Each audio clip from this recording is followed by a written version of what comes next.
Hello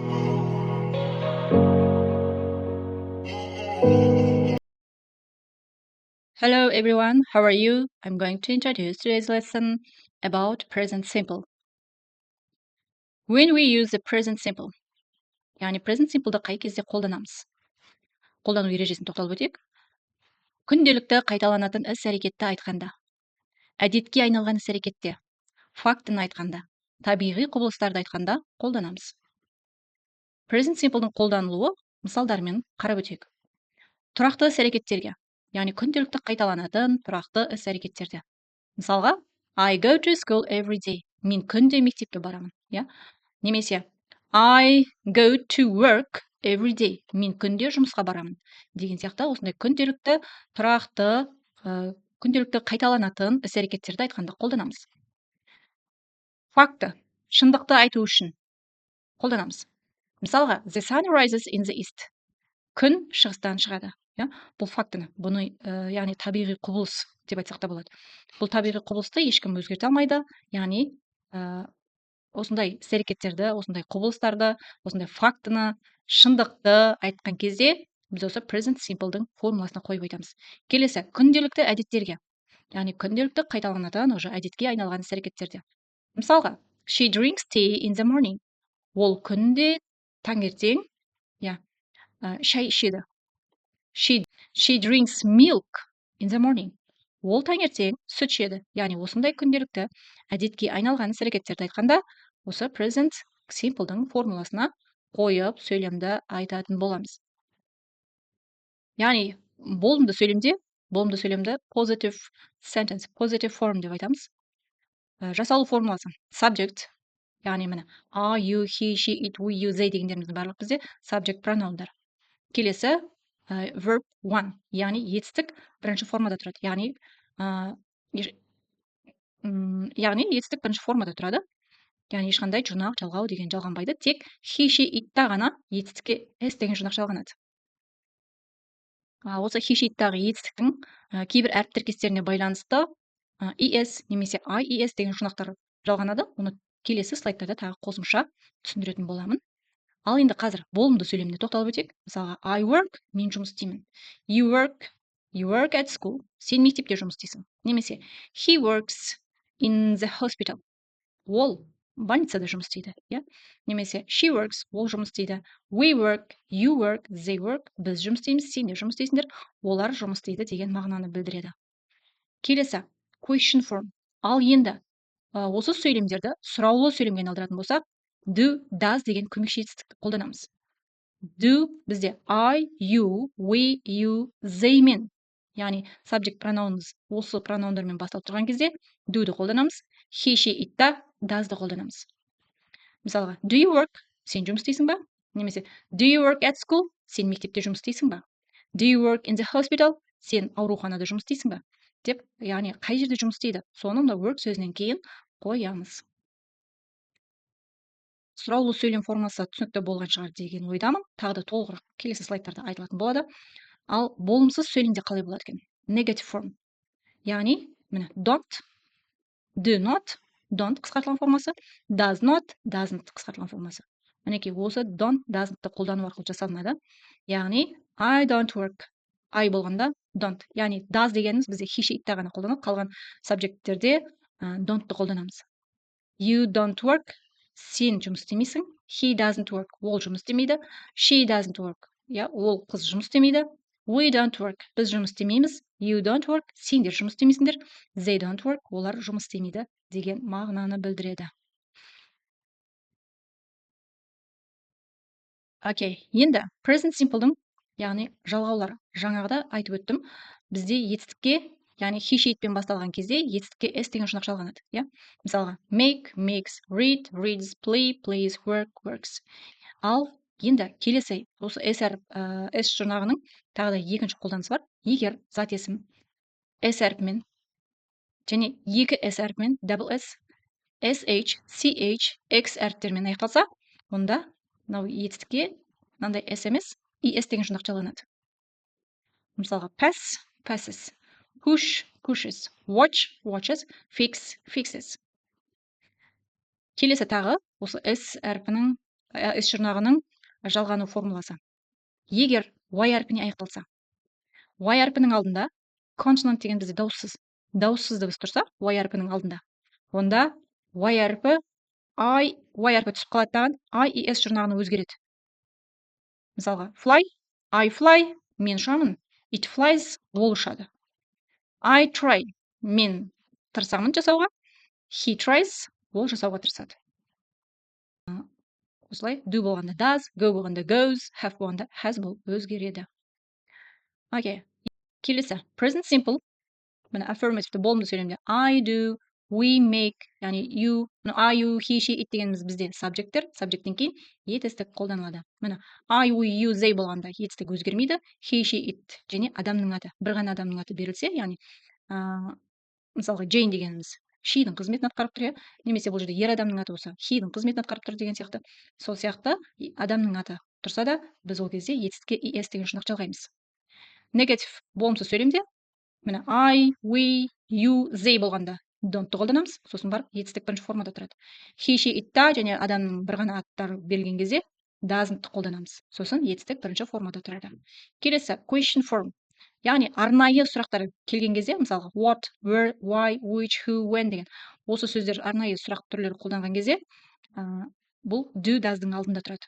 Мысалға what do I do, немесе what do they make, олар не жасайды. What do they make every day, олар күнде не жасайды. Where do you play, сен қайда ойнайсың. Where do you play every day, сен күнде қайда ойнайсың деген сияқты осылайынан сұрақ құрастырылады. Келесі when does she hear, сен оны қашан естідің. Немесе when does she see, сен оны қашан көрдің деп жаңа сұраулы сөйлем құрастырған кезде де осы формуланы қолданамыз. Мысалдар, examples, яғни positive form болымды сөйлемде she reads books, міне he, she, it-қа беріліп тұр. Мысал, яғни she мен басталған кезде етістікке s деген жұрнақ жалғанып тұр. Ол кітаптарды оқиды. Негатив болымсыз сөйлемде she болғандықтан doesn't қолданып тұр. She doesn't read books, ол кітаптар оқымайды. Question form does сұраулы сөйлемде, яғни she-дің алдында келіп тұр. Does she, одан кейін етістік read books. Does she read books, ол кітап оқиды ма? Егер де деп жауап беретін болсақ, yes, she does. Жоқ деп жауап беретін болсақ, no, she doesn't. Adverbs of frequency, яғни жиілік істеулері. Always, 100%. Яғни аптада 7 күн болса, 7 күн бойы қайталанатын іс-әрекетті айтқанда. Мысалға, I always get up at 7 o'clock in the morning. Мен таңертең сағат 7-де тұрамын. Usually, 90% іс-әрекет. Мысалға, аптада 7 күн болса, соның 6 күнде жасалынатын іс-әрекет. Often, жиі, 70%. Sometimes, 50%. Hardly ever, 10%. Never дегеніміз 0%. Яғни ешқашанда жасалынбайтын іс-әрекетті айтқанда қолданамыз. Және every day, every week, every month, every year деген бізде signal words, кілт сөздер бар. Осы кілт сөздер арқылы жасалынады. Мынау бізде сөйлемнің соңында тұрады. Every day, every week, every month, every year сөйлемнің соңында тұрады. Мынау always, usually, often, sometimes, never, hardly ever дегендер бізде негізгі етістіктің алдында тұрады. Және subjecттен кейін тұрады. Once a month, айына бір рет деген сөз. Twice a month, айына 2 рет. Three times a month, айына 3 рет.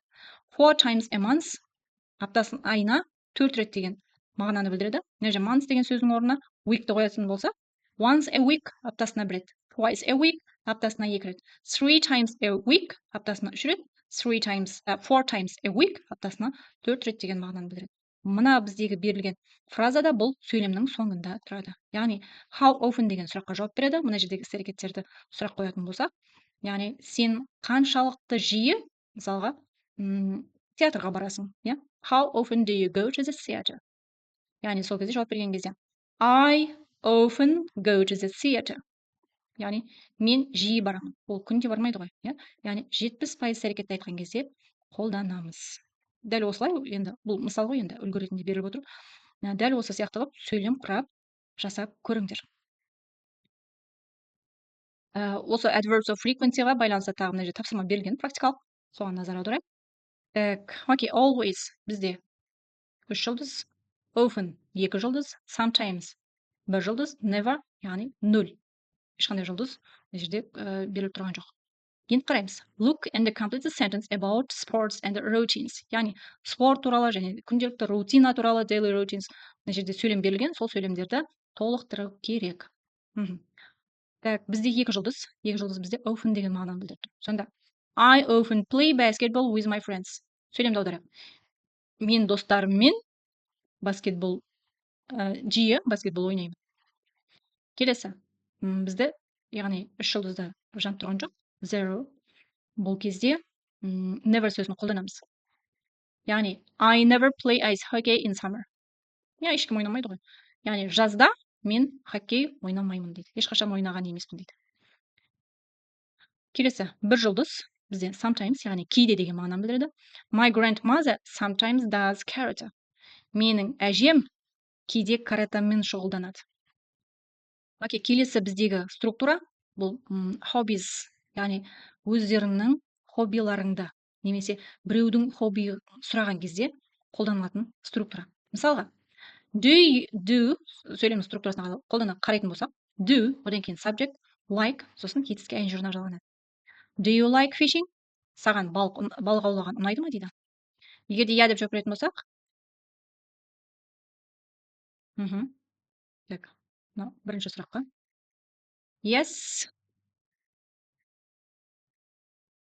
Yes. I like деп қоямыз. Yes, I like fishing деп жауап береміз. Менде мынау мышкамен жазған екен, кішкене ыңғайсыздау. Yes, I like fishing. Яғни, маған ұнайды деген сөз. Егер no деп жауап беретін болсақ, no, I don't. Немесе yes, I do мен жауап берсек те болады. Yes, I do. I like fishing деп жауап береміз. Немесе жоқ деп жауап беретін болсақ, no, I don't. I don't like fishing деп жауап береміз. Do you riding a horse? Саған атқа міну ұнайды ма дейді. Do you like riding a horse? Мына жерде like деген сөз бар. Қалып кетіпті. Like. Do you like riding a horse? Саған атқа міну ұнайды ма? Егер де иә деп жауап беретін болсақ, yes, I do. Жоқ деп жауап беретін болсақ, no, I don't.